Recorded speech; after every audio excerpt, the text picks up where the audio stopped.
What's up mga kadip? Ito na nga pala yung part 2 ng ating video ng project natin na to na si Boss Buboy ng Muntinlupa, Alabang. Kung interesado ka sa video na to kung paano namin ginawa yung mugs ni Bossing sa prosesong powder coating, ay samahan nyo kaming gawin tong project na to at panoorin yung video hanggang dulo para alam din natin kung ano yung prosesong ginagawa natin dito. Unang step, dahil manipis lang yung powder coat or kulay ng mugs na ito, isa-sunblast na lang natin siya mano-mano. At eto nga't nilagay na ni Boss MJ sa ating sunblast cabinet ang ating mugs. At uumpisahan na natin itong tatanggalan ng kulay. That time kasi mga kadip, nag-i-strip na sila Boss MJ niyan. So dahil ayaw ko masayang yung oras natin, kaya eto, sasabayan ko na rin silang mag-strip. Pero ako, magsa-sunblast muna para mas madaming trabaho tayong magawa sa buong araw natin. At eto nga't minamano-mano ko ng isunblast siya mga kadip. Makikita nyo ring natatanggal siya unti-unti at eto na nga, shortcut tayo agad. After i-sunblast, eto naman yung kanyang itsura mga kadip. After sunblasting, na chemical treatment na natin yan at hindi ko lang na video mga kadip, kaya pasensya na. Pero eto, ina-apply na natin yung powder natin ngayon. Inuna namin tong powder coat bago namin tinira yung body color ni Bossing para ma-adjust natin yung kulay ng mugs niya sa kaha niya. Mapapanood nyo yan mamaya sa final output, i-flex natin yung kabuuan ng project natin na to.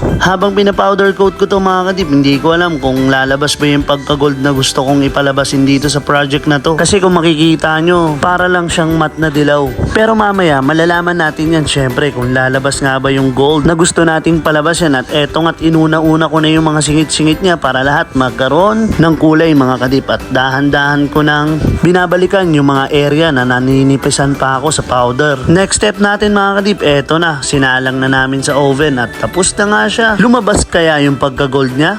Tingnan natin yan. At kung mapapansin nyo, kaninang matte siya. Ngayon, eto na siya mga kadip. Pati yung kasabay niya, nakala natin puti. Nung naluto, eto na yung tamang kulay niya. Sparkle silver nga pala yung sinabay natin dito. Parehas silang metallic, kaya all goods na all goods lang pagsabayin mga kadip. At kita nyo naman yung inaplayan natin ng powder, oh.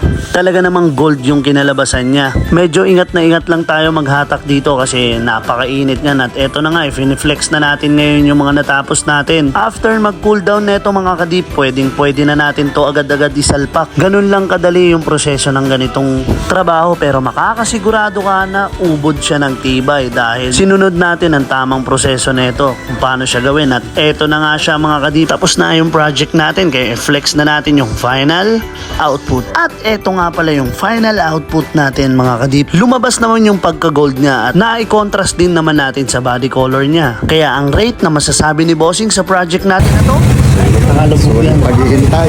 Sulit na maghihintay. Medyo ilang araw rin nag-commute si Sir, no, Sir?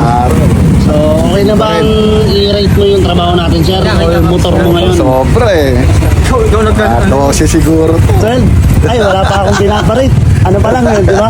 1 to 10. 12 na agad yung rate ni Sir. 12. Yun, no?